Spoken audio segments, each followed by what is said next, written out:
Sejam todos bem-vindos à estreia da trilogia Pátria Educadora. Você está prestes a assistir a maior produção que já fizemos até aqui. E você precisa prestar muita atenção nessa introdução. Ela é fundamental para você saber o que está acontecendo. Milhões de crianças e jovens entregam mais de 15 anos das suas vidas para passar pelo sistema de ensino.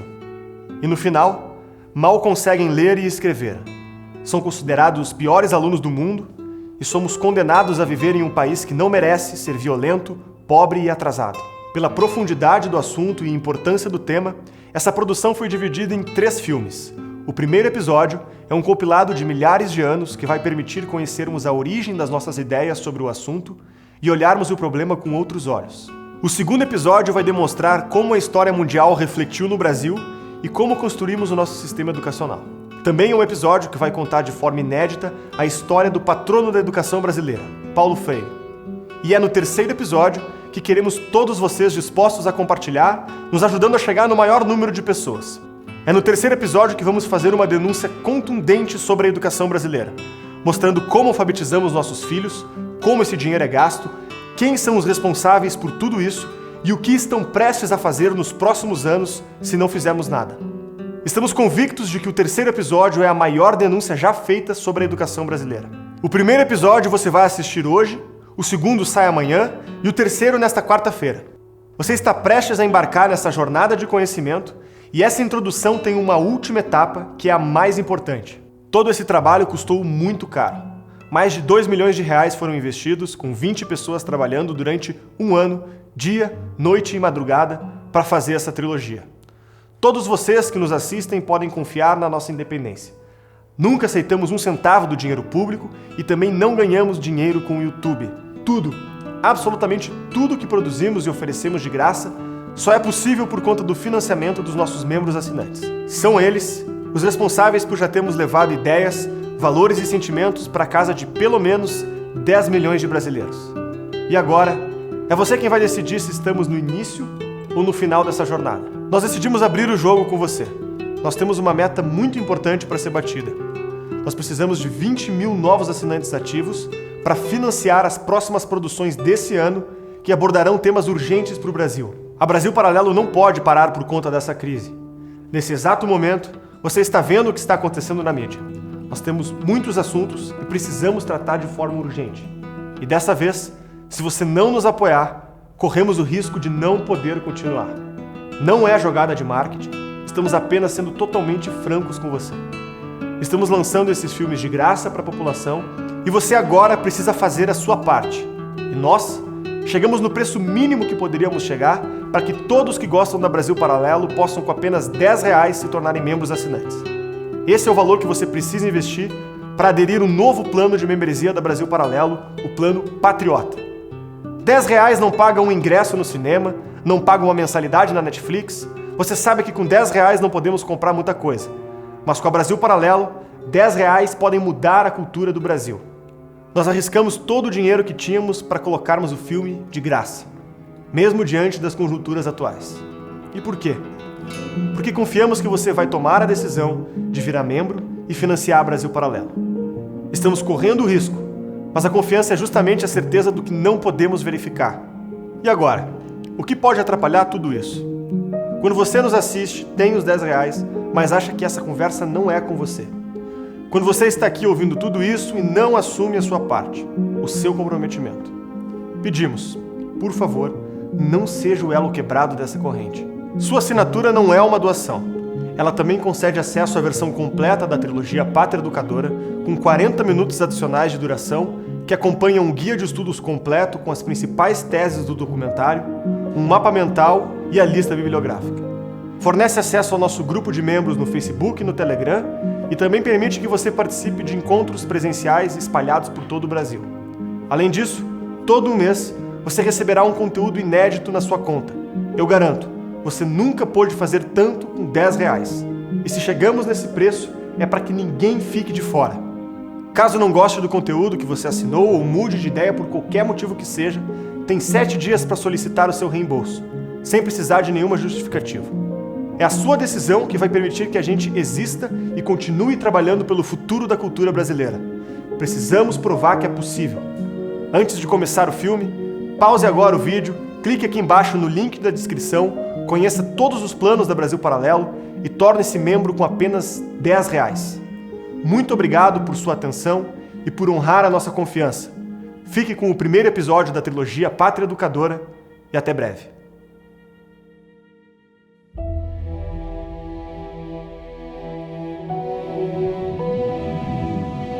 Na educação antiga, as inquietações morais levaram ao desenvolvimento do uso da razão pelos filósofos gregos. Era uma educação escassa, restrita à elite, que buscava tutores para formar a personalidade de seus pupilos através do ensino das virtudes e da busca pela verdade. A partir da revelação em Abraão, a noção de transcendência se integra ao conhecimento coletivo dos povos. A devoção a Deus tornou-se fator preponderante na dedicação à vida intelectual. Aos poucos, formaram-se as universidades, onde os alunos buscavam os melhores mestres da Europa para aprender sobre filosofia, teologia, direito e medicina. É formada a comunidade internacional de acadêmicos. Nesta época ocorre a união entre a filosofia grega e a tradição religiosa, resultando na concepção das artes liberais. O ensino técnico ficava a cargo das guildas, onde ensinavam os trabalhadores a exercer a sua profissão. Foi esse ensino que chegou no Brasil no século XVI. Logo depois do descobrimento, fundaram o Pátio do Colégio, a primeira escola do Brasil. Só após a Reforma Protestante que o sistema de ensino fortaleceu-se, foi rompendo com a transmissão de ideias da Igreja Católica e também começou a ser usado pelos estados como meio de propagação de ideias. É nesse período que surge a educação compulsória, onde leis obrigavam crianças a frequentar instituições de ensino criadas pelo governo, com pena de aprisionamento caso fossem descumpridas. A Revolução Científica transforma o significado das palavras educação e conhecimento. A descoberta de padrões matemáticos e de métodos científicos entusiasma muitos pensadores a desenvolver uma nova concepção de direitos humanos. O Iluminismo francês acaba por proibir escolas religiosas e a tradição passa a ser condenada como uma coisa ruim, vista como inimiga da vontade popular e do bem comum. No Brasil, o Iluminismo teve sua expressão através do ditador português Marquês de Pombal, que expulsou os jesuítas, fechando as escolas e mosteiros espalhadas pelo Brasil no fim do século XVIII. Orientado por José Bonifácio Leopoldina Habsburgo sobre os perigos do Iluminismo francês, Dom Pedro declara a independência do Brasil. A Revolução Industrial chama os trabalhadores para as fábricas modernas, fazendo surgir duas novas grandes demandas: a mão de obra qualificada e um lugar para deixar as crianças durante o expediente. A educação obrigatória torna-se massificada para atender um número cada vez maior de pessoas e transformá-las em trabalhadores. Educação transformava-se em ensino. A busca pela verdade saía de cena e dava espaço para beneficiar a produção econômica. Observando essas mudanças, educadores desenvolvem a pedagogia nova, pautada pela filosofia pragmática, que defendia não ser capaz de conhecer a verdade e, portanto, devia adequar a verdade aos seus objetivos. O professor passou a ser visto como um incentivador, responsável por aplicar métodos para desenvolver um cidadão apto para a vivência democrática e para o trabalho assalariado. O pragmatismo foi importado para o Brasil por Anísio Teixeira e os adeptos da Escola Nova, que disputavam com as correntes católicas e comunistas o controle da educação brasileira. A partir dos conceitos propagados pela filosofia de Hegel, cada vez mais surgem novas teorias sobre o papel do Estado e das relações sociais. No século XX, essas ideologias revolucionárias irão disputar o mapa do planeta Terra, enxergando o sistema educacional como mais uma ferramenta de combate político. Na Revolução Cultural Chinesa, a escola ganhou protagonismo no combate ideológico. A pedagogia crítica visava formar os alunos como agentes transformadores da sociedade. O professor seria o libertador, que removeria o hospedeiro burguês das crianças. Essa visão se amplificou para o mundo inteiro através dos protestos na França, iniciados nos eventos de maio de 68. Paulo Freire é o grande nome a disseminar o vínculo da Revolução Cultural com a pedagogia no Brasil, estabelecendo esses fundamentos na sua maior obra, A Pedagogia do Oprimido. O que vemos hoje no Brasil é a fusão entre a educação crítica revolucionária e o ensino pragmático para o trabalho. A primeira educa o homem como agente transformador da sociedade, e a segunda formando trabalhadores para o mercado. Na busca por uma vida escolar onde docentes almejam uma consciência revolucionária e alunos só querem conseguir um emprego, a educação brasileira foi condenada aos últimos lugares do mundo.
Todo início de ano, milhares de jovens estão começando o seu primeiro dia de aula. Só em 2018, foram registradas quase 50 milhões de matrículas em mais de 180 mil escolas brasileiras.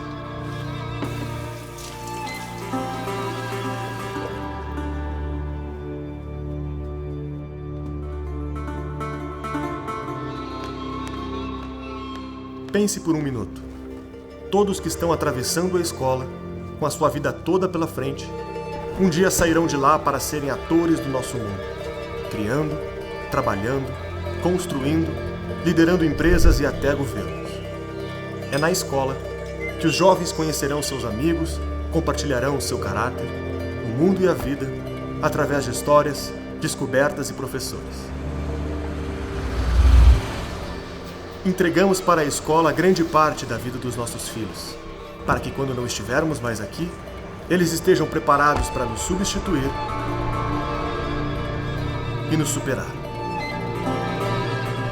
O problema é que no país que tem uma das piores educações do mundo, o que podia ser motivo de alegria e esperança, virou desconfiança e tristeza.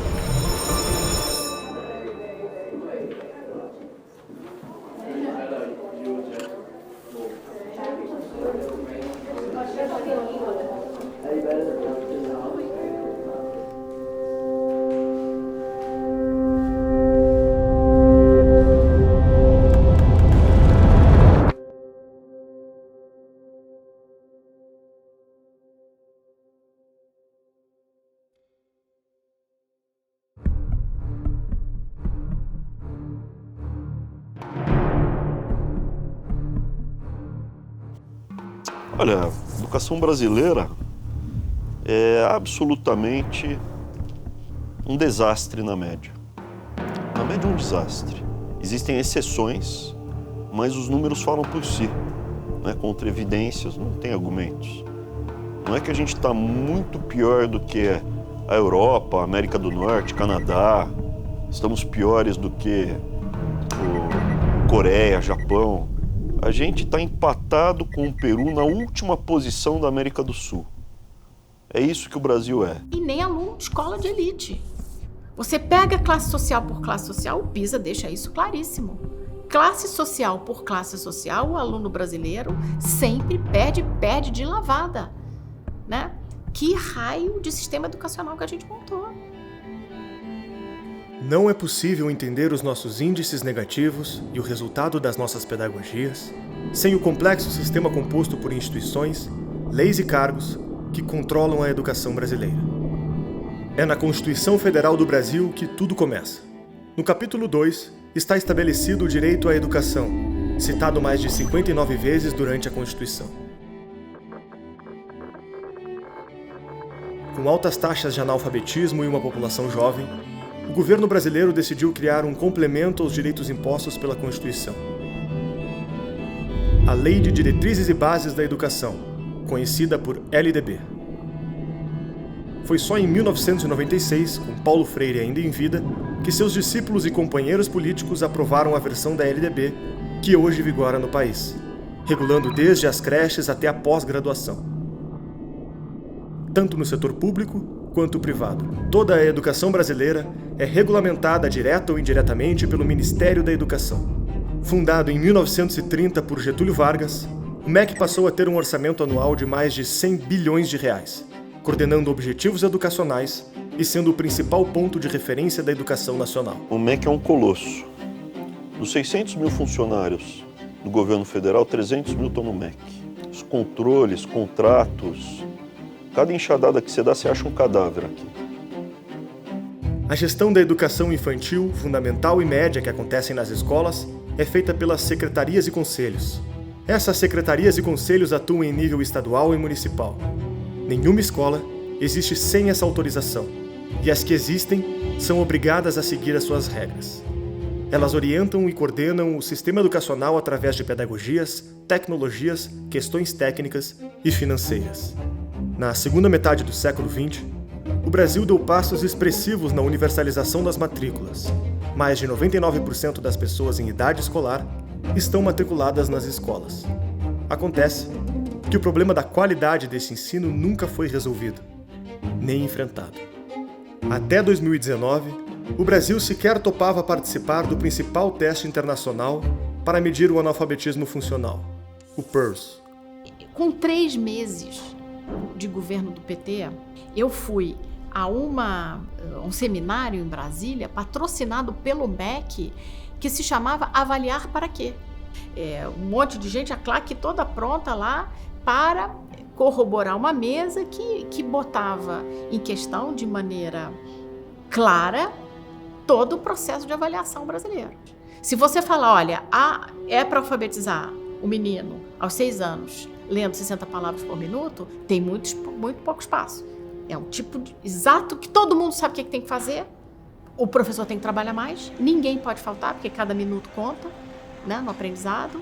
Então você reduz a margem de manobra para os grupos que se apoderaram para a educação brutalmente, só que o custo, o capital político você tem que queimar, torrar, incinerar para fazer isso, é brutal, ninguém quer pagar esse custo. E é isso que explica o lado político de nós não termos feito esse investimento antes. Nós estamos já em 2020 e a metade dessa população que está na escola desde os 4 anos, chega aos 8, ainda não sabe ler. Uma coisa simples. A performance educacional só é medida pelos testes internacionais quando o aluno já completou 15 anos e faz o teste do PISA.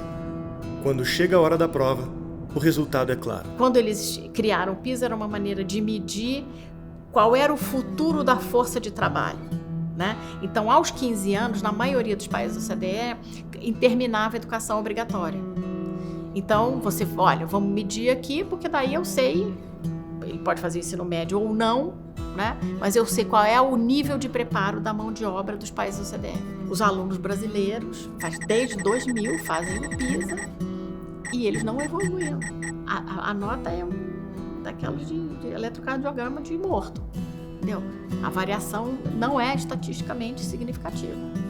Quando discutimos o problema na sociedade, o argumento mais frequente é o da falta de investimento. Não sem motivo. O aluno do ensino fundamental recebe o equivalente a $3.800 por ano, 44% da média dos países da OCDE. O mesmo acontece no ensino médio. Gastamos 41% da média dos países desenvolvidos, Mas o problema não deveria ser a falta de recurso. O percentual do PIB brasileiro que sai dos cofres públicos para financiar a educação chega a ser de quase 6%, totalizando mais de 100 bilhões de reais. Esse número não está abaixo do padrão da OCDE, pelo contrário, é 30% maior que a média. A pergunta que fica é: por que gastamos tanto na educação brasileira e tão pouco chega no ensino de base? Da arrecadação aos alunos, o orçamento sofre fortes pedágios da administração pública.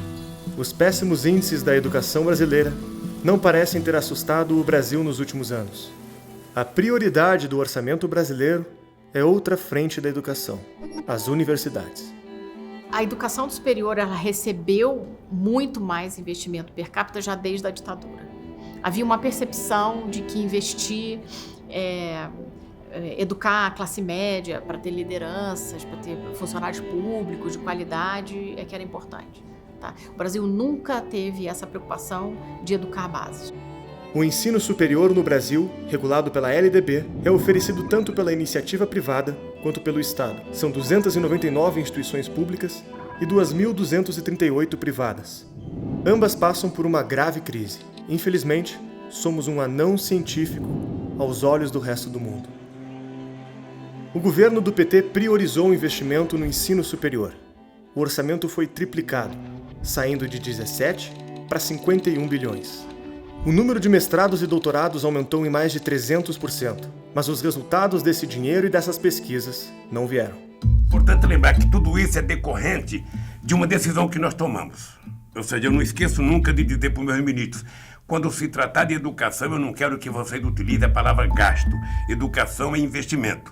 É por isso que nós triplicamos o orçamento de 33 bilhões para 104 bilhões. Junto com Lula, triplicamos os investimentos em educação. Por isso, tem de gastar dinheiro com educação. Não há milagre. Então, o que aparece nas propagandas da esquerda, que domina a grande mídia, assessorias de imprensa das universidades? É isso, que as nossas universidades estão entre as que mais produzem artigos no mundo. Isso é verdade. Só que eles vendem quantidade como se fosse qualidade. A USP está a 8ª melhor universidade do mundo. Isso é uma mentira. A USP ela não é a 8ª melhor, é a 8ª maior. Eu não tenho nada contra a USP, eu estudei na USP, fiz parte do meu doutorado na USP. Agora a gente tem que falar a verdade. Se a gente quer curar uma doença, o doente ele tem que ser informado da sua doença. É o que acontece na universidade brasileira. Ela está doente, muito doente. De fato, em quantidade, USP está em 8º lugar. Mas se a gente pega a posição no ranking de 2018, a Universidade de São Paulo está em 780, tá? Então, se você pegar a lista das 1000 maiores universidades do mundo e for passando lá no mouse, é uma experiência que causa dor. Você não encontra em nenhuma universidade brasileira. Você chega na 710, você encontra a Universidade Federal de Santa Catarina no ranking de 2018. Em algumas áreas a gente está caindo ano a ano em relação ao primeiro lugar do mundo, né? Quer dizer, o Brasil investe muito e, apesar disso, o impacto cai. Se for uma lista de 70 países, por exemplo, a gente está em 58 em impacto, né? E muita gente me critica e fala: mas você está comparando com a Singapura. Singapura é uma potência, todo mundo sabe. A Suíça, ou a Dinamarca, né? E a América Latina? Em que lugar a gente está na América Latina? Em que posição você acha que vai estar o Brasil? De 12 países. Antepenúltimo lugar. A gente só está na frente de Cuba e da Venezuela. Venezuela por razões óbvias, né, do desastre do país, né? E Cuba tem sido sempre o último lugar da América Latina. Então, não é porque a gente está comparando o Brasil com outros países desenvolvidos que nós estamos abaixo. Todo ano eu via assim, o anuário científico da Enciclopédia Britânica e via os prêmios internacionais. Nunca tinha um brasileiro. Tem a cara da Zâmbia, da Serra Leoa, da puta que eu pariu, você tá entendendo? Do Polo Norte, tá entendendo? Da Antártida, né? Da Pinguim da Antártida, premiado, prêmio de física. Não tinha um brasileiro, porra. É produção que não serve pra nada. Pra mostrar, a mãe, olha eu. Cada trabalho universitário devia ser, ó, mãe, olha eu. É isso. Agora, se a gente olhar para dentro da área de humanas, as sub-áreas das humanas, então a gente pode ver o ranking, por exemplo, sociologia. 43 de 46 países, é lá embaixo, né? Dentre os países que publicaram pelo menos 100 trabalhos em sociologia, o Brasil tem 43 de 46. Em linguística, o Brasil está em 20º de 22 países. Em história, 37º de 42. Antropologia, 42 de 45. E aí o grande fracasso mesmo, que é educação, né? A área de pedagogia, que é 53 de 54, ou seja, penúltimo lugar do mundo. A crítica que fizeram, que é o seguinte, é porque nossa língua é o português. O português é uma língua que ninguém lê, então tá bom. Então vou comparar o Brasil com Portugal. E aí eu verifiquei que em quase todas as áreas, tá aqui, ó. Isso aqui é o rank score. Olha, Portugal tirou 7, rank score, vai de 0 a 10, nota 7. Brasil, 0,2. Linguagem. Portugal tirou 4, Brasil meio. Antropologia, 7, Portugal, Brasil, 0,8. Direito, 7,6, 7,5, Brasil, 0,2. Educação tirou Brasil, 0, o último lugar do mundo. Isso dado de 2017.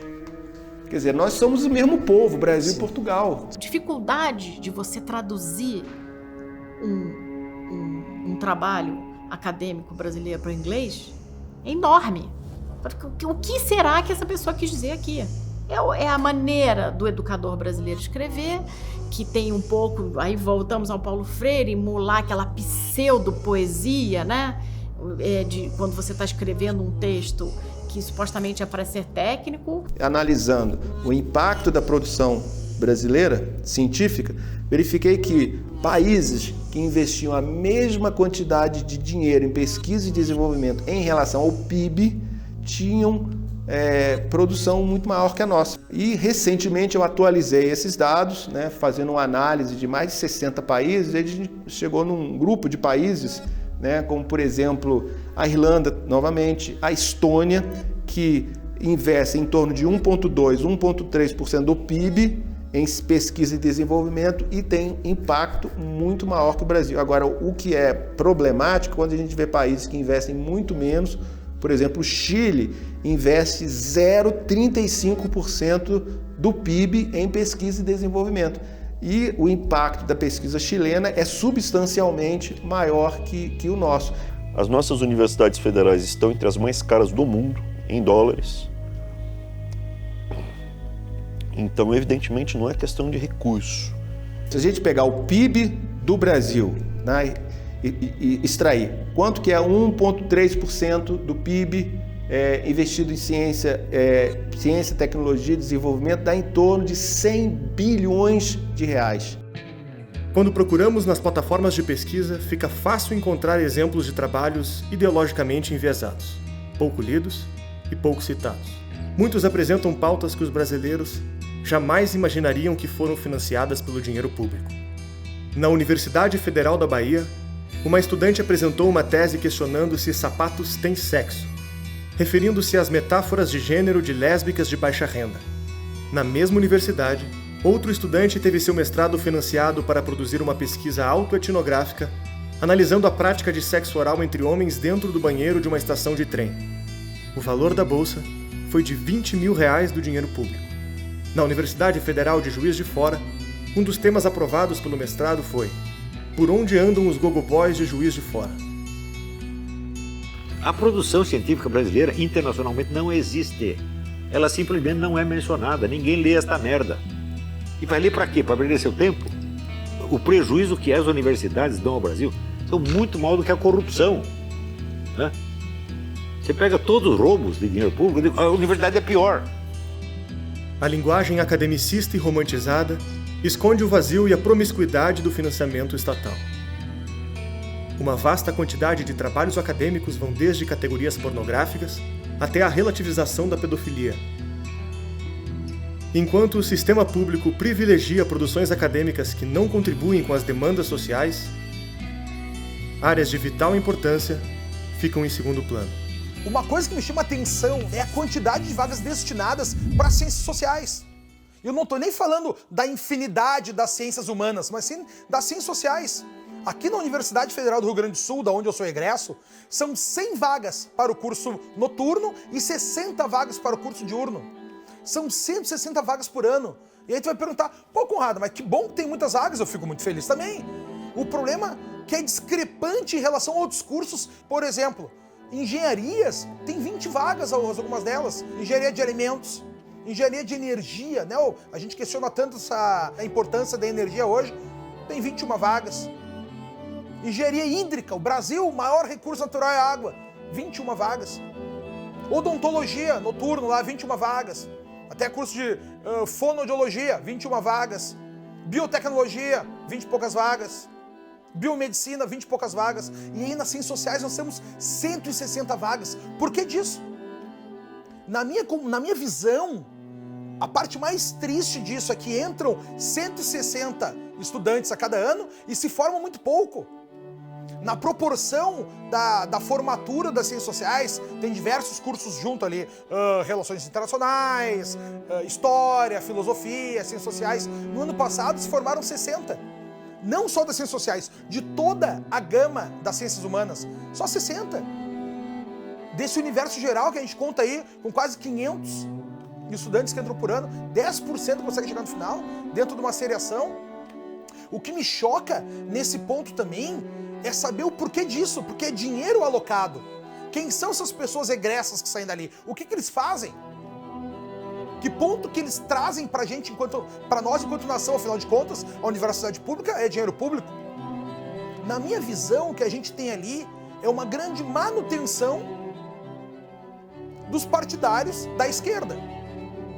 Porque eles estão estudando, nunca se formam, recebem bolsas, o investimento é maciço nesse setor e estão formando professores que fazem a continuidade desse pensamento. Mas se você olhar hoje em dia, o que você precisa para você entrar numa faculdade superior, uma universidade, né? Em função do resultado na prova do Enem, né? Se você não tiver, digamos, 600 pontos, você não consegue entrar numa universidade pública, mas você consegue entrar na faculdade de pedagogia. Né? Então ela começou a recrutar um pessoal, né, que chega com um capital cultural muito limitado.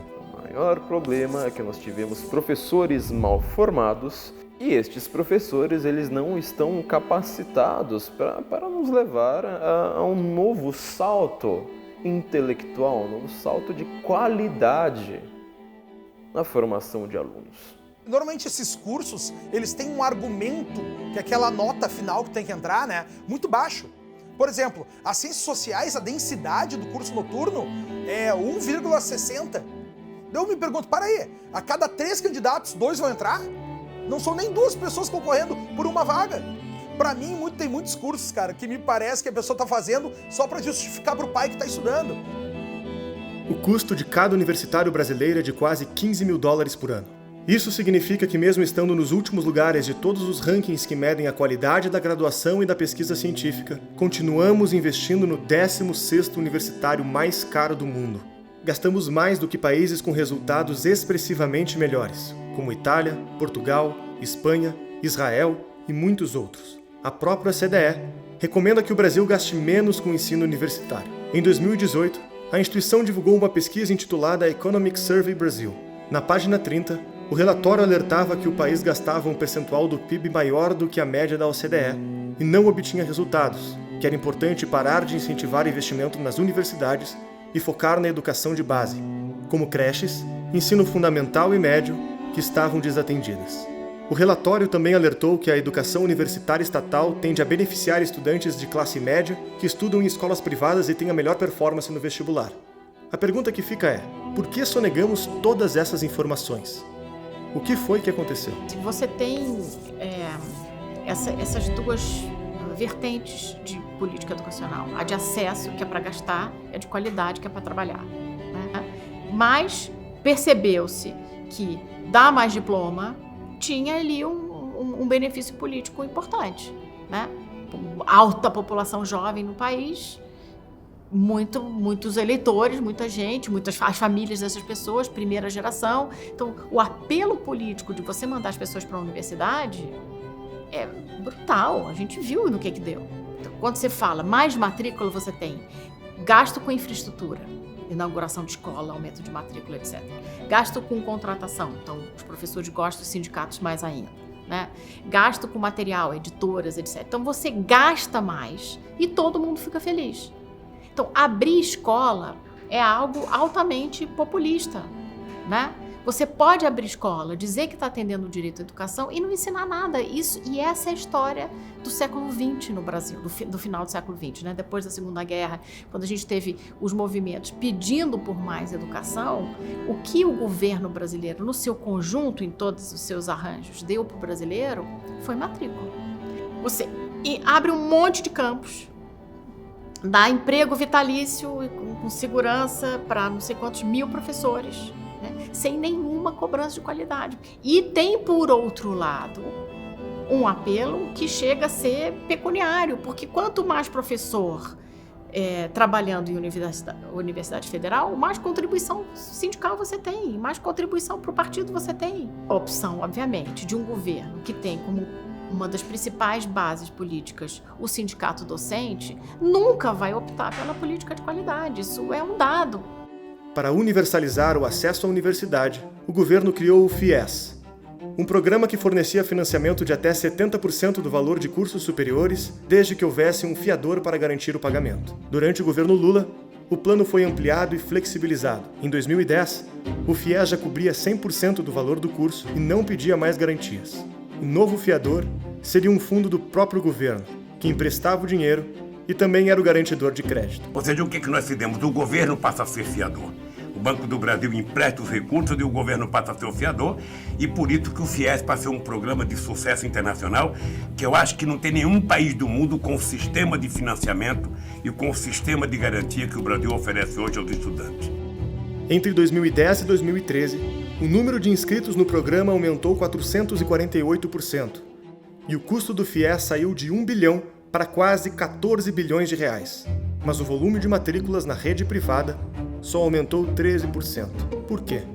A pergunta deu origem ao escândalo conhecido como a farra do FIES, que constatou que as próprias faculdades estavam estimulando alunos já matriculados a fazerem o financiamento, parando de pagar a mensalidade e transferindo a dívida para o governo. Para o aluno, era financeiramente vantajoso. Para a faculdade, eliminava o risco de inadimplência. Para o governo, aumentava sua popularidade. O sistema estava montado.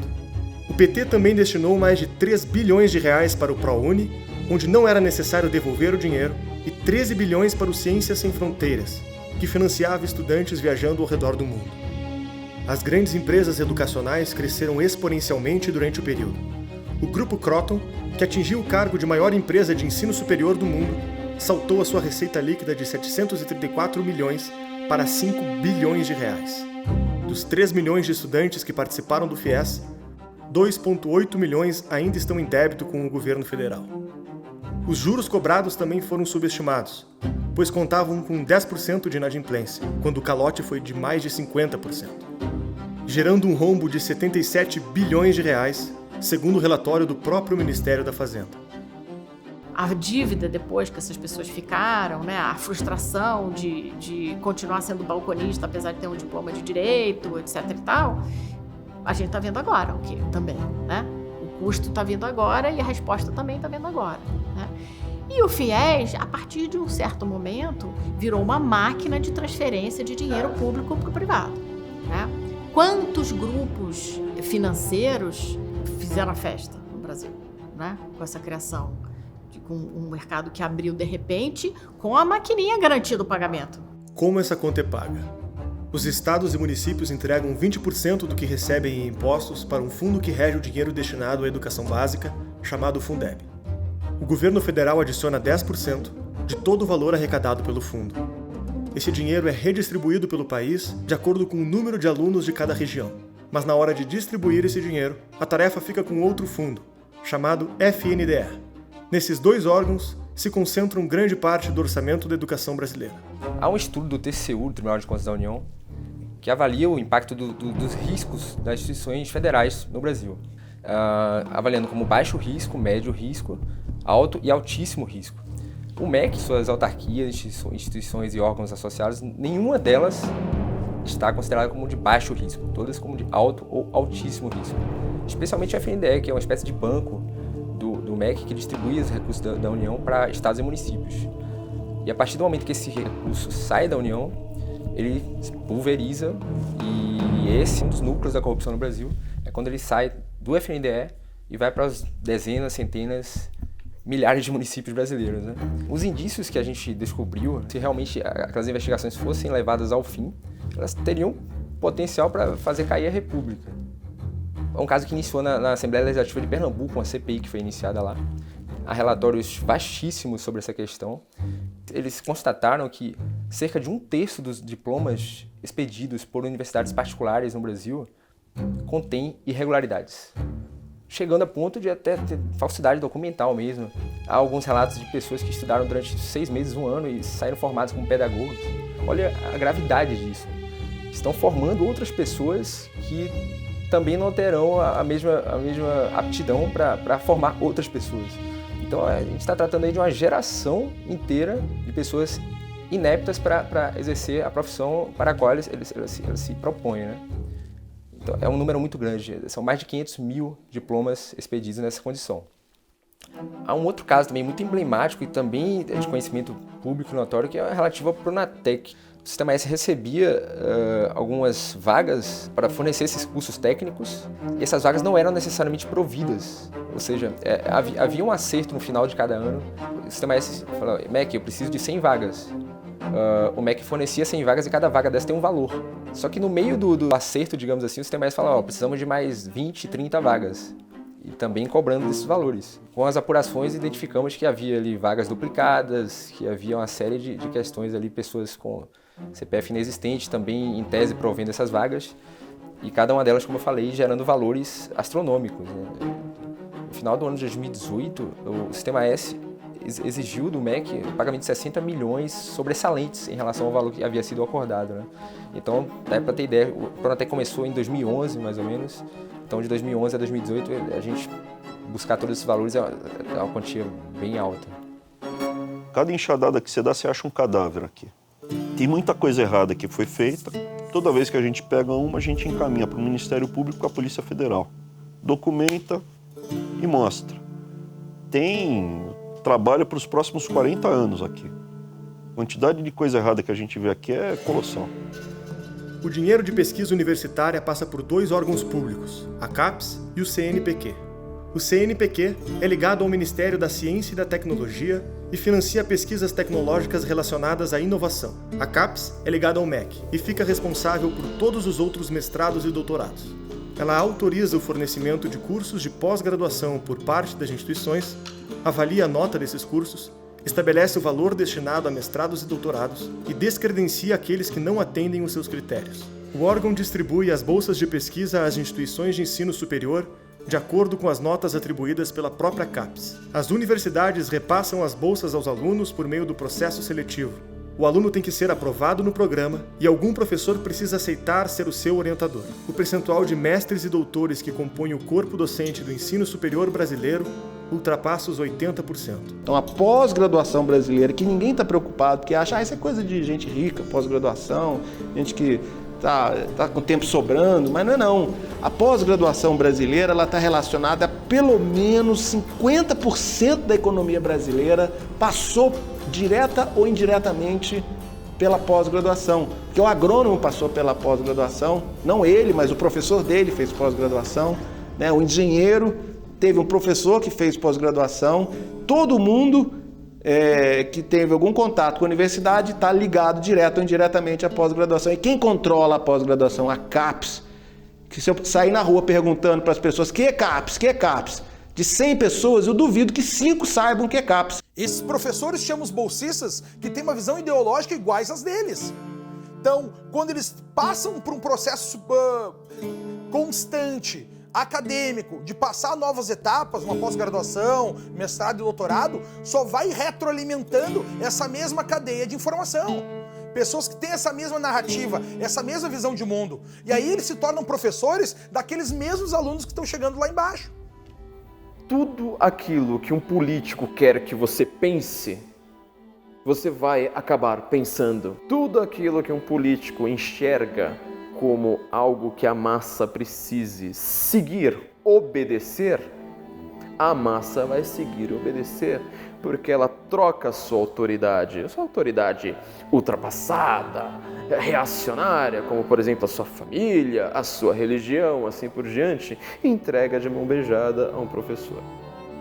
Não vai nem conseguir ser um arquiteto ou qualquer coisa do tipo, não vai conseguir ter uma profissão que eram consideradas profissões liberais, que você aprendia em oficinas, porque você vai ter uma documentação nacionalizada, uma burocracia centralizada regulando esta profissão. Então tudo se torna político, toda a sua ideia de verdade se torna política, toda a produção intelectual ela é regida por burocratas e políticos. Porque o sujeito sendo aprovado no mestrado e doutorado, ele entra no corpo docente. É a porta de ingresso para a geração seguinte. Então, quem domina, vamos dizer, a aprovação de mestres e doutores hoje, domina o corpo docente dos próximos 30 anos e, portanto, o estado cultural inteiro do país. Não é isso? Então, eu desafio me mostrar teses universitárias anticomunistas, né, aprovadas em qualquer universidade brasileira nos últimos 50 ou 60 anos. E digo categoricamente, não existem. Então isso foi totalmente excluído. Isso o anticomunismo é proibido. Portanto, você é anticomunista, você já está excluído, né, dos bem-pensantes. Que aqui os bem-pensantes representam a alta cultura, o pensamento normal, equilibrado, né, e o ideológico. O que a gente fala hoje como uma grande autoridade intelectual é a produção do diploma. É a era dos diplomados, dos universitários. Quer dizer, você pode ter a melhor ideia do mundo. Se o seu professor discorda da sua ideia, a sua ideia não existe. Ela não merece ser sequer citada. Tudo que existe de fato é o que a universidade diz que existe. Todo o resto está excluído. Veja, é a famosa cena do Policarpo Quaresma, né? E tem duas velhinhas passando na rua, elas passam na frente da casa do Major Quaresma, eles vêm pela janela e vê um montão de livros, né? Elas perguntam assim, mas para que tanto livro se ele não é nem bacharel? Isso é o resumo do Brasil. O conhecimento não interessa, mas o título interessa, a honraria interessa, as homenagens interessam, a verba pública interessa. Você tem ali uma dominância de certos tipos de textos que acabam acarretando um certo tipo de visão do mundo, muito restrito. E a gente ainda tem a contribuição espetacular do Paulo Freire, que diz claramente que a sala de aula é um lugar para você exercer seus pleitos políticos, né? A sala de aula é para libertar as pessoas, sim, mas é libertar através do conhecimento. Essa, pelo menos, é a minha visão. O conhecimento liberta, né? E não a panfletagem. Então, tudo isso forma um caldo que é escondido, digamos assim, por uma ideologia ou escondido por uma narrativa, mas que tem algo acidental, que é você ganhar um diploma sem trabalhar muito, e algo intencional, que é, bom, vamos utilizar esse monte de gente aqui para fazer avançar uma certa visão de mundo. Quando houve aquele surto de invasões de escolas no Brasil, centenas de escolas foram ocupadas por adolescentes que subitamente resolveram entrar para dentro do colégio, passar um ferrolho na porta e dizer, isso aqui é propriedade nossa, a escola é nossa. Quando algum fotógrafo conseguia bater uma foto lá de dentro, normalmente tinha alguém mais idoso sentado conversando com os alunos. Sempre tinha um professor lá dentro fazendo a cabeça, organizando sua militância. O que é isso? Foi o que aconteceu comigo. Eu tinha inclinação para questões políticas ali no início do ensino médio, lá 15 anos, e rapidamente professores e militantes me cooptaram. E eu, sem uma base intelectual prévia para resistir àquilo, eu fui pelo caminho errado. Um infográfico que saiu publicado na revista Veja, eles fizeram uma reportagem especial sobre o tema da doutrinação e publicaram esse infográfico com os resultados de uma pesquisa feita pelo Instituto Census. Perguntaram aos professores de educação básica se, na opinião deles, o seu discurso em sala de aula era um discurso politicamente engajado. E 78% dos professores que responderam a essa pergunta, disseram que sim, que o seu discurso em sala de aula é um discurso politicamente engajado. Aí perguntaram aos estudantes, apresentaram algumas figuras históricas aos estudantes, e perguntaram a eles em que contexto positivo, negativo ou neutro aqueles personagens eram apresentados em sala de aula, né? Os personagens, o primeiro que chamava a atenção, na época, 2007, era Che Guevara. E os alunos, 84% dos alunos, se eu não me engano, disse que Che Guevara aparecia em contextos favoráveis, né? Com uma visão favorável. E a gente sabe que isso é real, né? Quem passou pela escola, né, sabe muito bem que o garoto propaganda do comunismo era objeto de uma apresentação extremamente favorável, né? Não são todos os professores, mas uma boa parte deles se comporta dessa maneira. A Secretaria de Educação tem a responsabilidade de coordenar e avaliar o conteúdo dos livros que são oferecidos pelo governo para todas as escolas públicas do Brasil. O Programa Nacional do Livro Didático, conhecido como PNLD. Então o que acontece? Quer dizer, nessas últimas décadas, o maior comprador de livros, né, do mercado editorial, né, quem foi? Foi o governo. Quer dizer, o governo, então, com as compras fenomenais que ele faz todos os anos para distribuir os livros paradidáticos nas escolas, quer dizer, ele se tornou a principal fonte de renda para muitas editoras.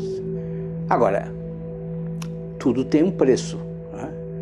Quer dizer, para o livro ser escolhido pelo governo, as editoras sugerem de maneira muito persuasiva aos escritores que eles escrevam dentro daquela pauta que é estabelecida pelo MEC.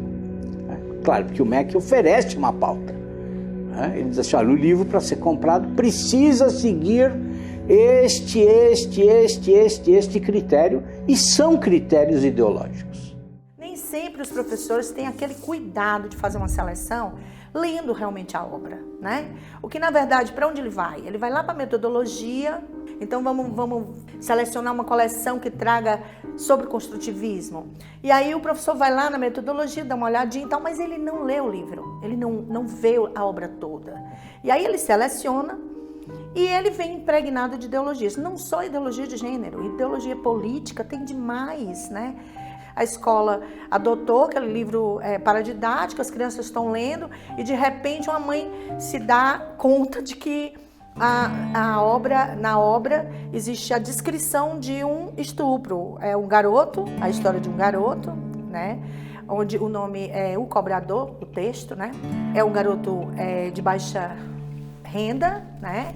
E que ele se sente agredido pela classe média e alta. Então ele sai para cobrar a dívida social, né, contra a vida dele. Então ele sai e ele entra num condomínio, e no condomínio ele consegue entrar, subir até um determinado andar, e a moça diarista abre a porta, né? Ele entra, não faz nada com a diarista, porque se trata de alguém que é da classe dele, e ele diz que vai cobrar isso da dona da casa.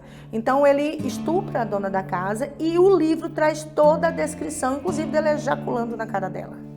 Isso é terrível. Você imagina o que é um pai abrir um livro infanto-juvenil para crianças de 12 anos, de 10 anos, com essa descrição. E isso, eu estou dizendo, aconteceu de verdade, foi adotado pela escola e os pais descobriram e fizeram tirar da lista do livro, de livros das crianças. Então, o programa do livro didático, ele vem mesmo, nesses últimos anos, ele se transformou numa armadilha, numa grande armadilha.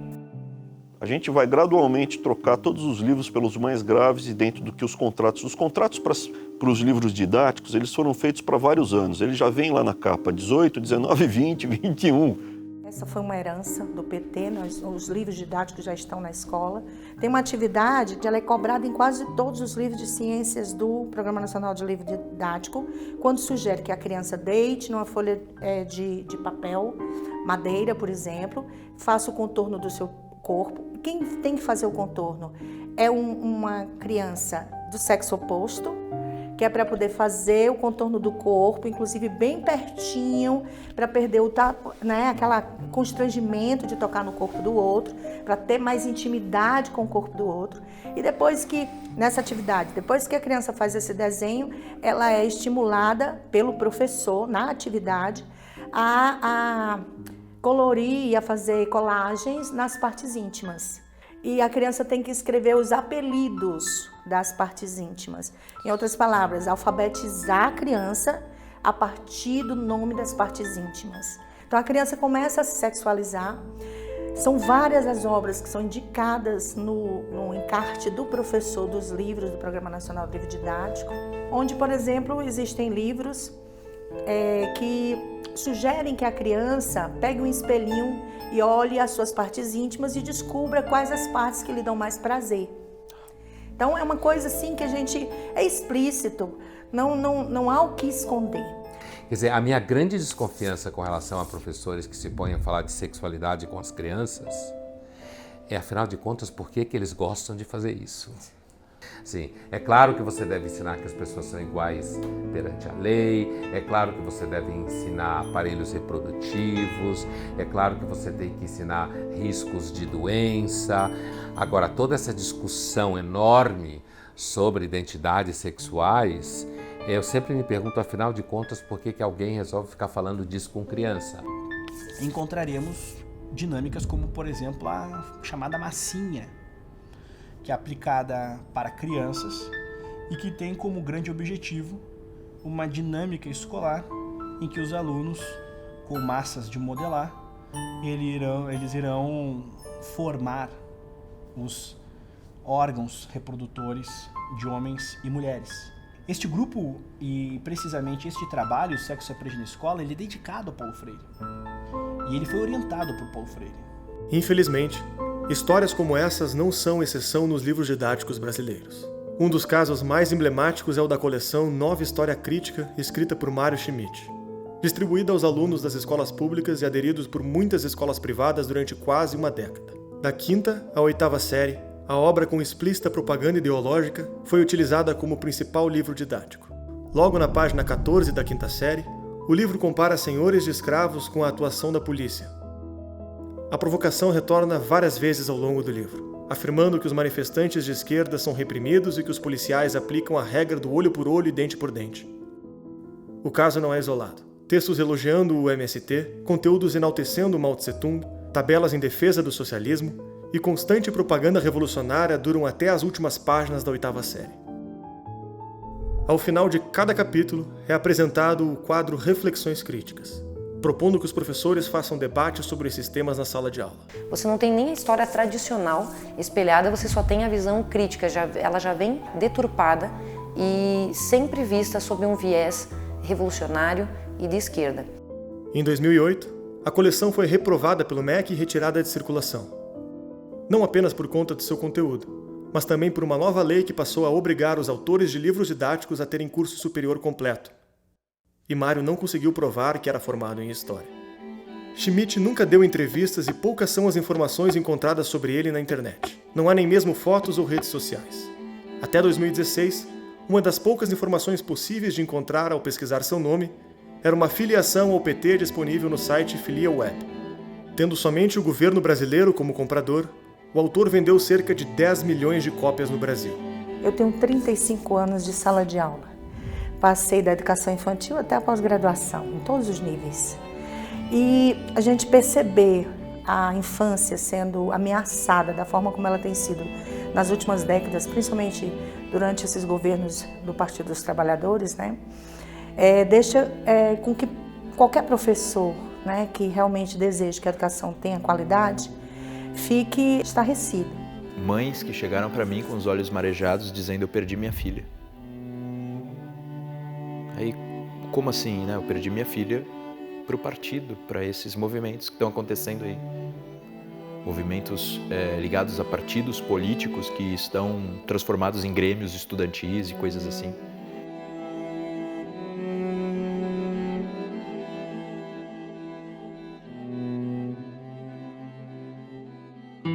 No âmbito universitário, existe uma perseguição ideológica feroz. Ao contrário de ser esse ambiente plural, democrático, que a esquerda diz, apregoa, isso não é verdade. E como a universidade nos últimos anos vem se afastando dos anseios da sociedade, muitos professores relatam casos de perseguições ideológicas. Quem ousa ser conservador, ou pelo menos não de esquerda, ele está fadado a ser massacrado no ambiente universitário, um assassinato de reputações, uma guerra declarada contra aqueles professores que ousam pensar de forma diferente. Esse assédio ele passa por algumas estruturas. Ele começa primeiro através do silêncio, através de um bom dia que você não recebe, mas depois esse assédio se dá de formas mais ativas. Eles fazem assédio moral, ameaçam, alijam do processo universitário. Por exemplo, se um professor quer uma bolsa, né, ou quer uma verba para pesquisa, eles boicotam, eles não deixam que esse pesquisador consiga tal verba. Ele é cortado, a verba é cortada, as horas aulas são cortadas para aquele professor. Aí tem gente que perdeu praticamente 80% do seu salário, porque passou a receber, dar menos horas aula. Jogam os alunos contra os professores, fazem representações administrativas ou jurídicas contra esses professores, perseguições jurídicas, perseguições no âmbito administrativo, até mesmo coação física, em alguns casos coação física mesmo. De não deixar o professor sair da sala, dizer que ele só saía dali num corredor polonês, ou que ele ia apanhar quando saísse, fazendo exigências, né? Com a conivência da reitoria, em alguns casos. Em 2010, 37 reitores de universidades federais lançaram um manifesto chamado Educação, o Brasil no Rumo Certo. Todos eles assinavam que o período do governo Lula ficaria registrado na história como aquele em que mais se investiu em educação pública, e complementavam que o Brasil encontrou o rumo nos últimos anos, graças aos programas implementados pelo governo Lula, com a participação decisiva e direta de seus ministros, destacando o nome do ministro Fernando Haddad. Em 2018, durante as eleições presidenciais, 20 reitores e ex-diretores de universidades federais voltaram a publicar um manifesto apoiando o candidato Fernando Haddad para a presidência, citando programas como o FIES e o suposto avanço da ciência brasileira. Os rankings utilizados no manifesto para divulgar o aumento do resultado levavam em conta a quantidade de pesquisas publicadas pelas universidades, mas ignorava sua qualidade e seu impacto. Hoje a Universidade Brasileira, ela é um local plural, é um local onde todas as vozes podem se pronunciar e serem ouvidas, ou é um local que se tornou um palanque para um determinado partido político se pronunciar e reproduzir suas ideias. É importante nós nos lembrarmos de que a primeira vítima da doutrinação é o professor. Ele é que vai passar este legado para os seus alunos. E esse professor, muitas vezes, conscientemente ou não, está trabalhando para um determinado partido político, para uma determinada corrente política. O conceito que o PT tem de educação está ligado com Paulo Freire. Não era à toa que ele estava afiliado ao partido, não era à toa que ele foi secretário de Educação em São Paulo. Não era à toa. Realmente o partido pensa assim. Isso que acontece nas universidades federais, essas cenas terríveis que vemos no estado em que estão as universidades federais, o que acontece, o que eles mostram, o que fazem, o que são os centros acadêmicos, né? A intolerância em relação a toda forma de divergência em sala de aula, que não é outra coisa senão reflexo daquilo que acontece na sala dos professores. E aí vem os relatos que se recolhem cada vez que se aborda esse assunto, corroborando uma realidade que é triste.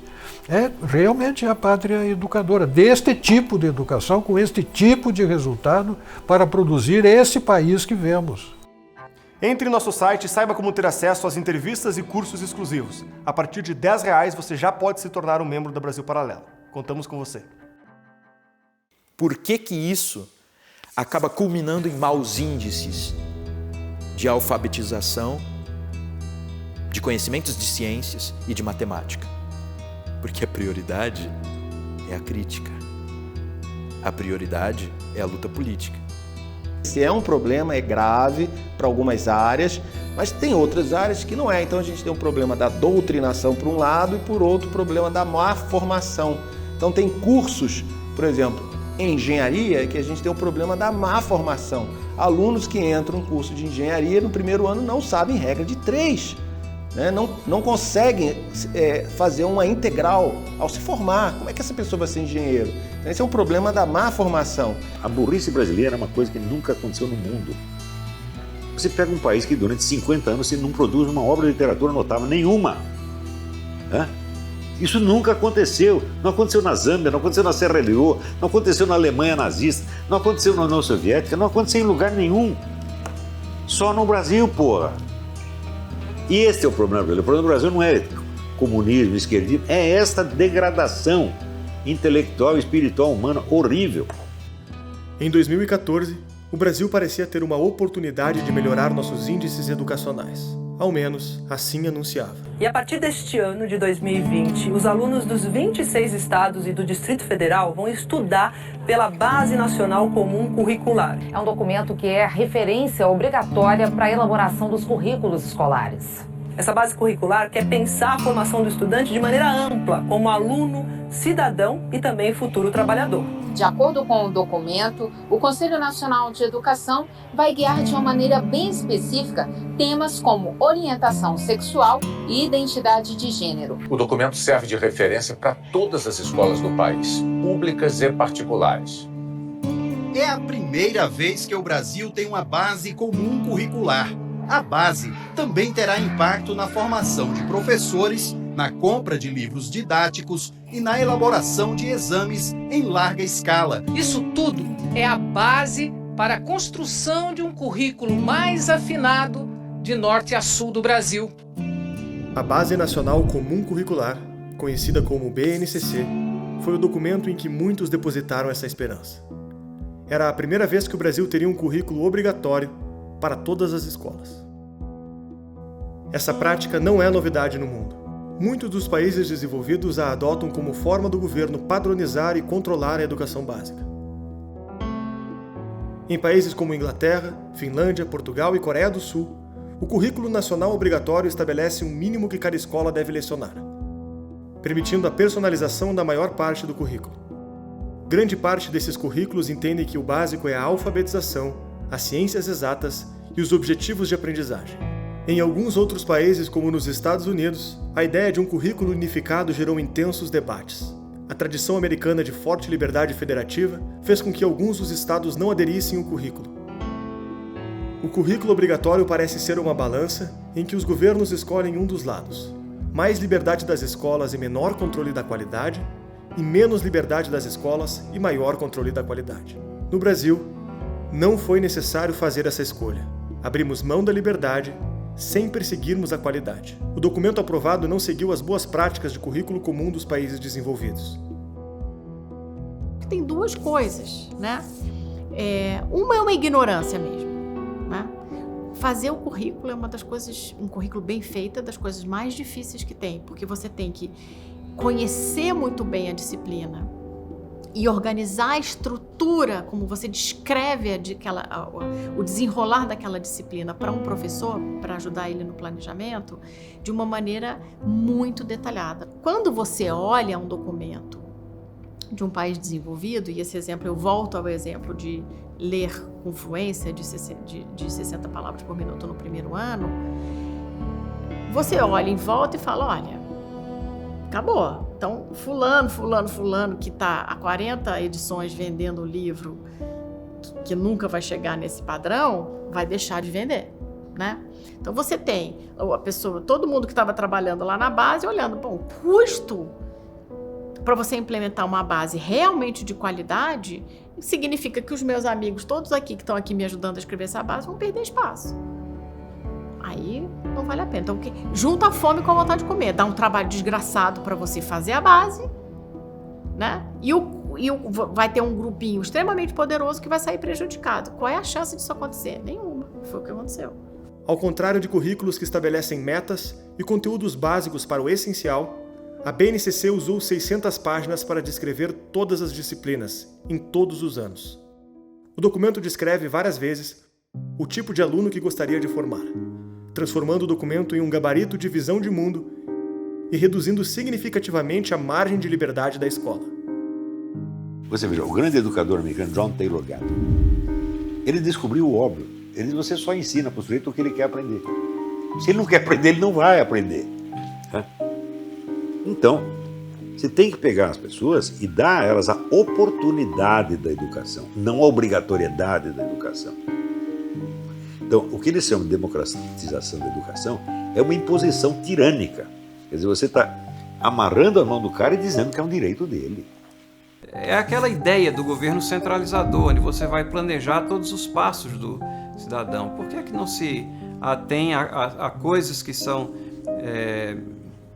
mínimas, mas essenciais? Por que tem que haver uma ementa colocada para cada uma daquelas coisas que serão ensinadas?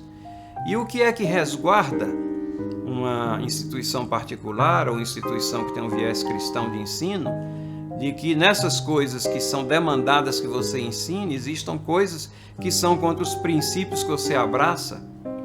Então é o Estado avançando aí os limites. Em um dos sites da BNCC, podemos explorar a matriz do currículo que será implementada em todas as escolas do país. Dentro de cada etapa de ensino, temos a disciplina e a série. Em cada disciplina há os temas, os objetivos de conhecimento, as habilidades que serão trabalhadas e, por fim, o que o aluno deve aprender. No primeiro ano do ensino médio, na disciplina de Ética e Cultura, encontramos a ideologia de gênero e sua agenda. Dentro da área na prática, a escola deve fazer os alunos terem contato com indivíduos que escapam à lógica cisgênero. Ainda nessa disciplina, o aluno entrará em contato com novas formas de parentalidade contemporânea.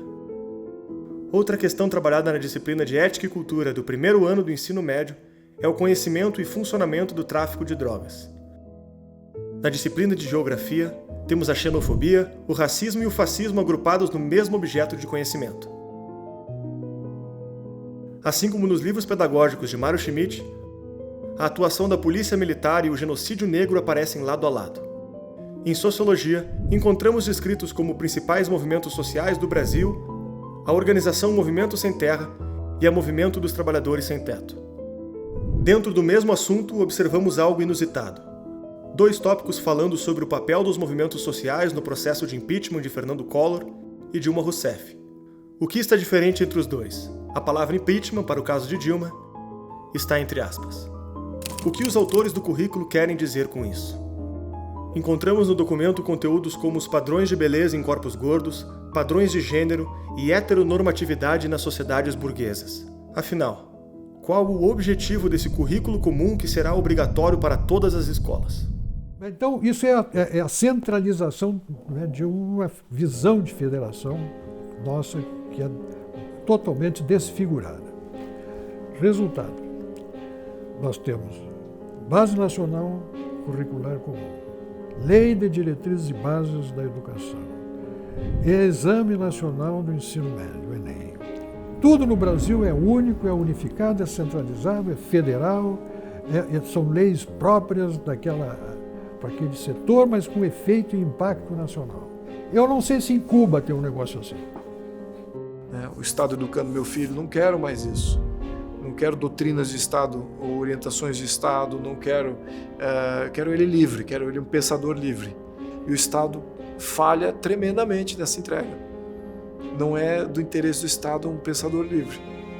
O meu maior medo como pai não é que a minha filha aprenda que Che Guevara foi bom. Se ela aprender isso, ela vai chegar em casa, vai conversar comigo, eu vou dizer para ela que é mentira, vou mostrar para ela que é mentira. Eu não estou preocupado com isso. Agora eu estou preocupado que ela não tenha uma consciência individual, que ela não tenha um eu desenvolvido ao ponto de ouvir aquilo e duvidar, e vir falar comigo, e ir atrás, ou ir atrás por si só, ir atrás por ela mesma. O papel da escola é ensinar a ler, a escrever, você ensina a escrever, ensina a fazer conta, ensina a química, ensina a física. Quando você vê uma criança de 2, 3, 4 anos fazendo algazarra na rua, se atirando no chão, você fala que criança mal educada. Quem educa é a família. Nos conteúdos que temos em comum com o currículo de países desenvolvidos, também não seguimos as boas práticas. Usamos metas pouco claras, não temos objetivos quantificáveis e os prazos são mal definidos para as metas educacionais. Tudo isso afastou o currículo brasileiro de casos bem-sucedidos como Finlândia, Coreia do Sul, Inglaterra e Portugal. Países que usam com sucesso o currículo comum para progredir nos índices internacionais, descrevendo suas metas e seguindo um modelo que abandonamos. E aí você lê os documentos de Portugal e encontra lá os indicadores de fluência para cada ano. Tá? As crianças têm de ler uma quantidade específica de palavras, palavras isoladas por minuto, pseudopalavras e textos. A má formação criou um problema cíclico. Os novos pedagogos não estão aptos para educarem os novos alunos. E os novos alunos não estão sendo habilitados para serem bons pedagogos. Nossos alunos não conseguem ler, compreender e muito menos interpretar um texto de 10 linhas. Na educação, tudo começa pelo ensino da leitura e da escrita. Então, como podemos discutir seriamente o que as crianças estão aprendendo se no Brasil cerca de 55% dos alunos do terceiro ano do ensino fundamental, né, não têm conhecimento suficiente em leitura? Ou seja, nós estamos diante de um quadro em que os alunos não aprendem a ler. Então veja, primeiro você precisa, na educação, consolidar a aprendizagem da leitura. Primeiro, a criança aprende a ler para depois ler para aprender. O problema piora quando chegamos no método utilizado para alfabetizar as crianças. Um assunto que tem rara atenção da mídia e do debate público, mas exerce importância definitiva na vida de todos nós. Aprender a ler é um dos pilares da nossa sociedade. Embora o objetivo seja declarado como prioridade, e nesse caso, esquecemos de olhar para o como. O como pode ter consequências desastrosas. Pesquisas apontam que se uma criança não aprender a ler adequadamente até a primeira série, há 90% de chances de que ela continue a ser uma leitora pobre até a quarta série, e 75% de probabilidade de ter baixa escolaridade. Grande parte dos métodos de alfabetização usados no Brasil tem origem na filosofia construtivista, com influência da alfabetização ativista defendida por Paulo Freire. Métodos como palavração, sentenciação, método global e letramento defendem que a alfabetização deve priorizar o sentido e o contexto das frases e textos inteiros. Esses métodos lecionam diretamente através dos significados, interpretações e críticas, com a proposta de facilitar o aprendizado. Já os métodos mais tradicionais, como fônico e silábico, consideram que antes de capturar significados e contextos, o aluno deve aprender as menores unidades linguísticas, os grafemas, os fonemas e as sílabas. Qual é o consenso científico sobre o ensino e aprendizagem da leitura e da escrita? É que nos sistemas de escrita alfabéticos, naqueles países cujo sistema de escrita é alfabético, a melhor forma de ensinar crianças, jovens e adultos a ler é por meio da explicitação das relações entre grafemas e fonemas, entre letras e sons. Porque isso é uma exigência do próprio sistema alfabético de escrita. O alvo do sistema alfabético são os fonemas.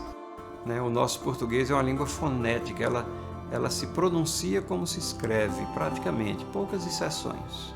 Enquanto que países que têm uma linguagem atroz, como a Finlândia, que as palavras parecem sopas de letrinhas, de consoantes, onde houve uma carência de vogais lá, e eles utilizam o método fônico com extremo sucesso.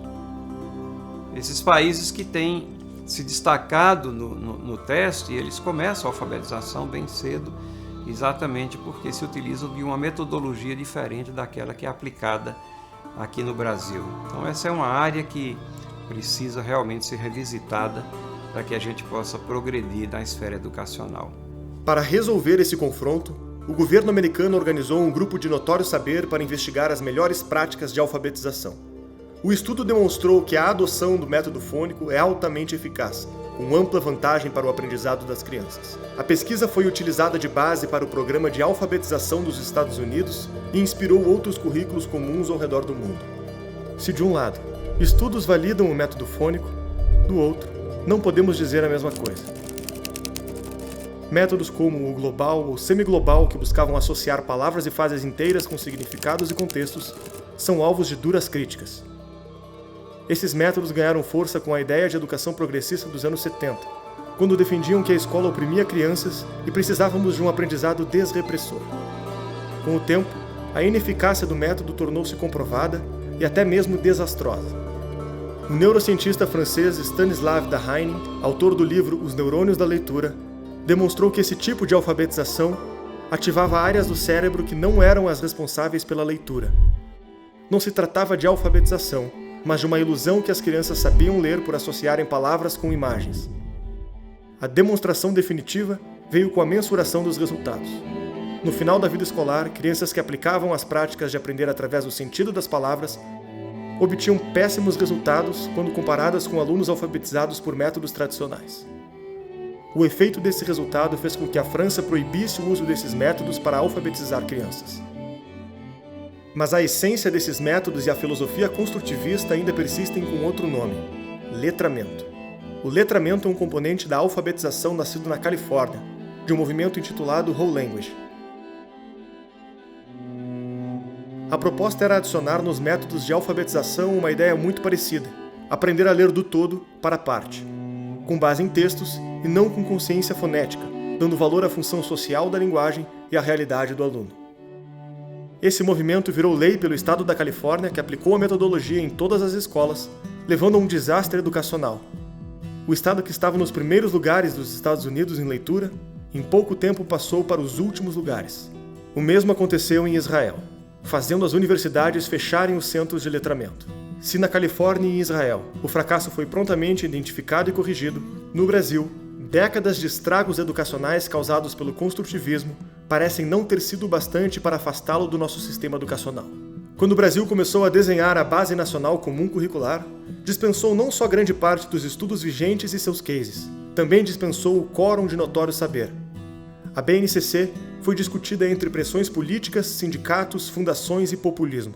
O resultado foi deixarmos o componente fônico em segundo plano, e a prioridade ficou para o letramento, termo que aparece 51 vezes na BNCC e foi importado dos experimentos ideológicos fracassados por Magda Soares, que admite defendê-lo em conjunto com a visão de Paulo Freire.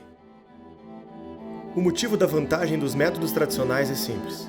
Imagine que você é um programador. Você precisa programar um site. Se você tiver uma imagem clara na sua cabeça sobre como deve ser esse site, basta escrever na linguagem da programação e você irá chegar no site imaginado. Para que o site saia exatamente como pensou, precisa dominar os componentes da linguagem para manuseá-los e conseguir chegar no resultado imaginado.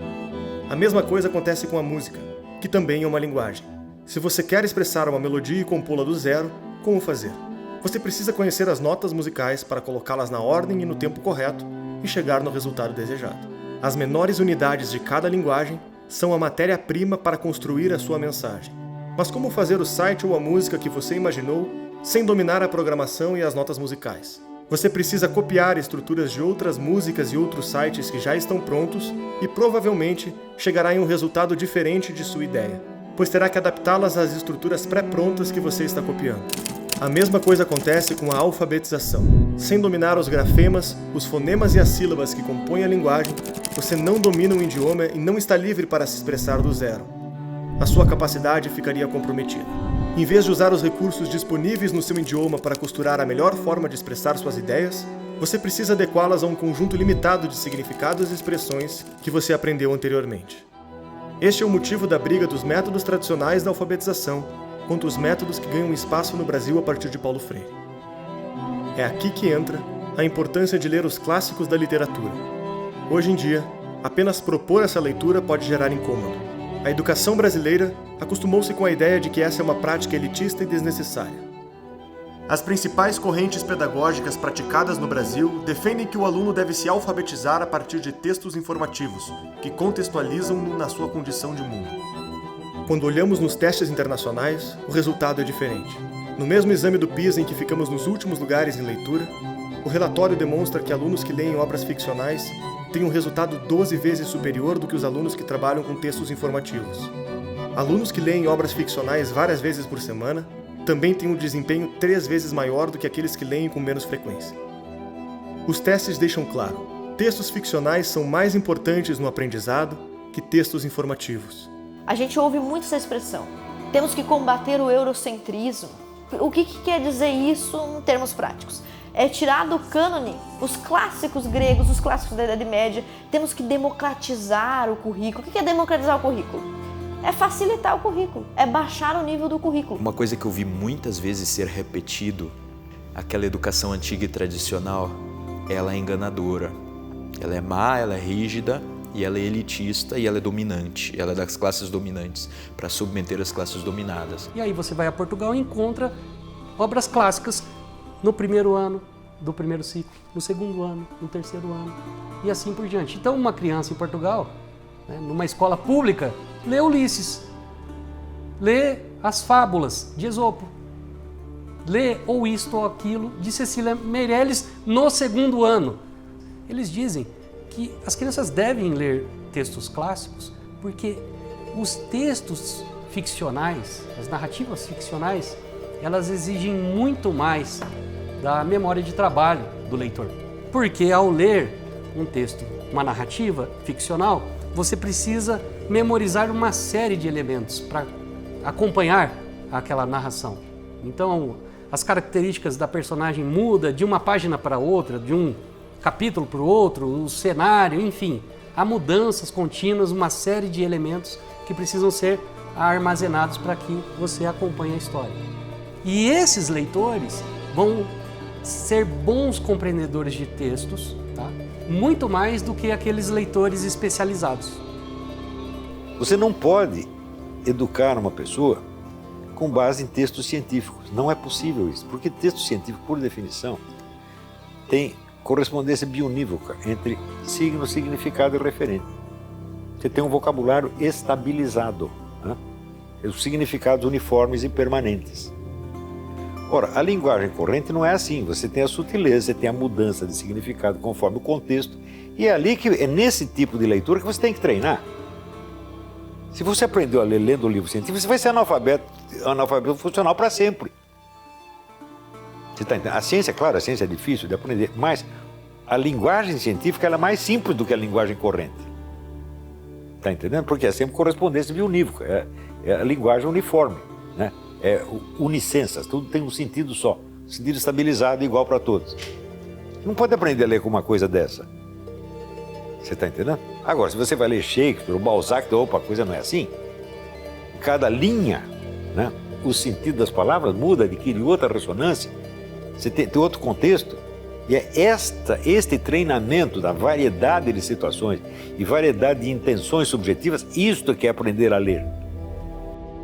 Lembra que falamos lá atrás de imaginar um site ou uma música? Ali tem outro motivo para ler os clássicos. São as grandes referências da linguagem e a imaginação. A imaginação é como se fosse um projetor de filme dentro da sua cabeça. Quando você escuta uma história, lê um livro ou pensa em algo, ela projeta esses códigos tentando construir uma imagem nítida para quem pensa.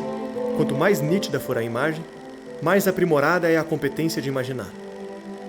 Livros que apresentam o uso do idioma de forma sofisticada não só fazem uma musculação cerebral desse projetor, como estimulam a memória, as diferentes aplicações de expressões e palavras, apresentam as nuances do idioma, sofisticam a interpretação e ensinam um aluno a utilizá-lo da melhor forma.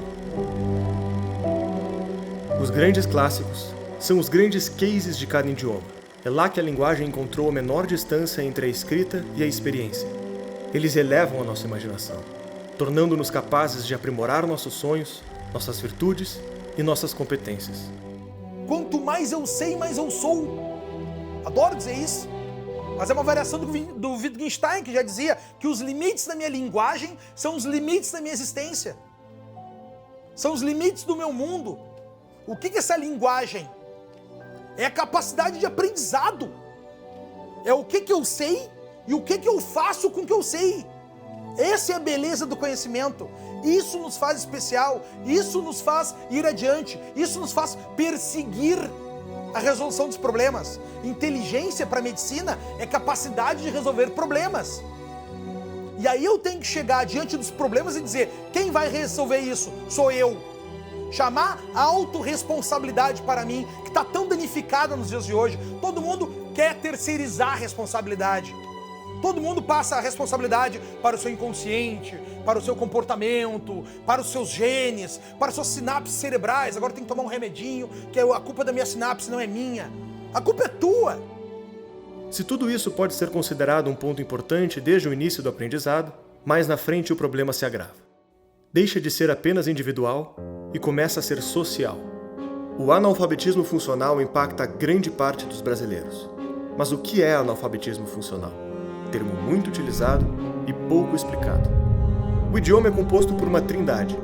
O signo, que é a palavra que remete a uma ideia, por exemplo, um lápis. O significado, que é a definição dessa palavra. E o referente, que é a coisa existente, o que ela se refere no mundo, o lápis concreto. O analfabeto funcional tem profunda deficiência em correlacionar esses componentes. Ele tem 3 principais dificuldades.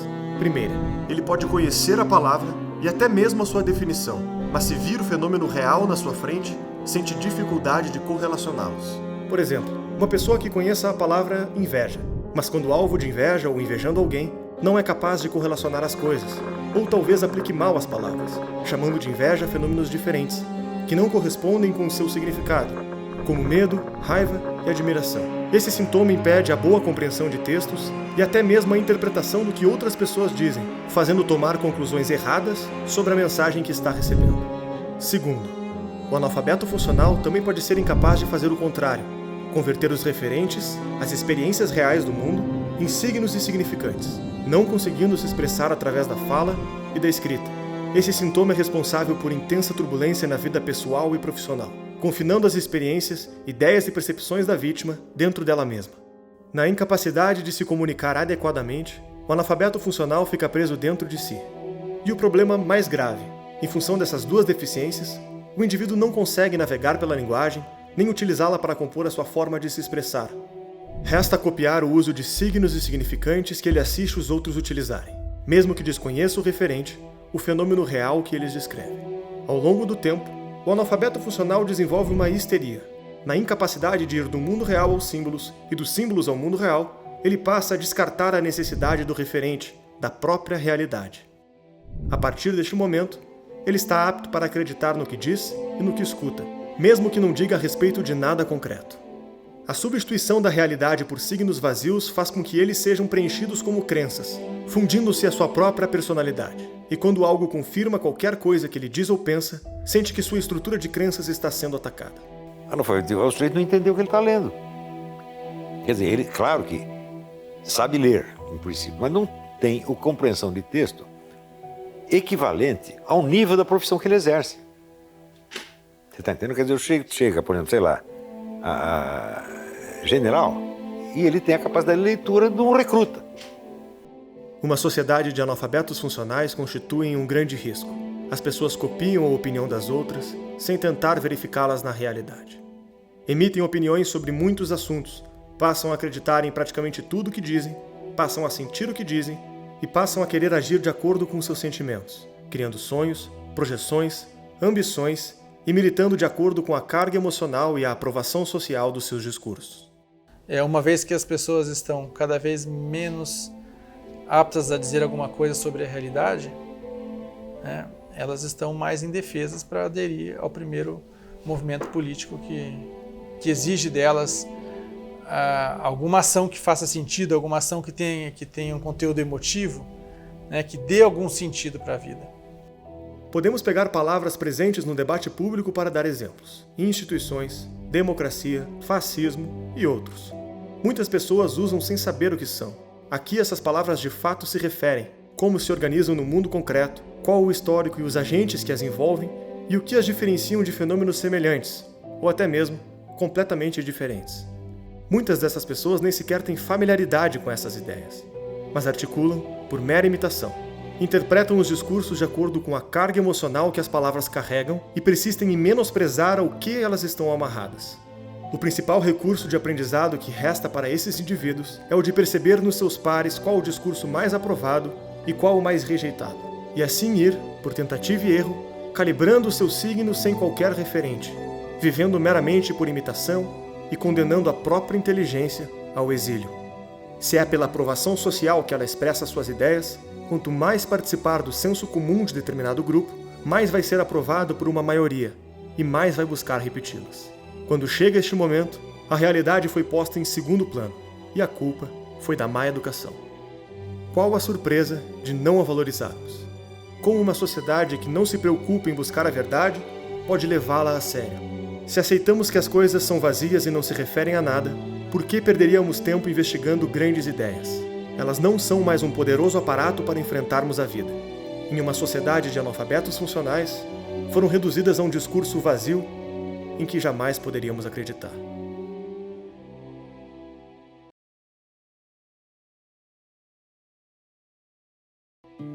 Esse episódio que você acabou de assistir foi o último capítulo da trilogia Pátria Educadora. Esperamos que você tenha gostado. Lembrando, assista a versão completa e livre de propaganda com mais de 40 minutos de conteúdo extra.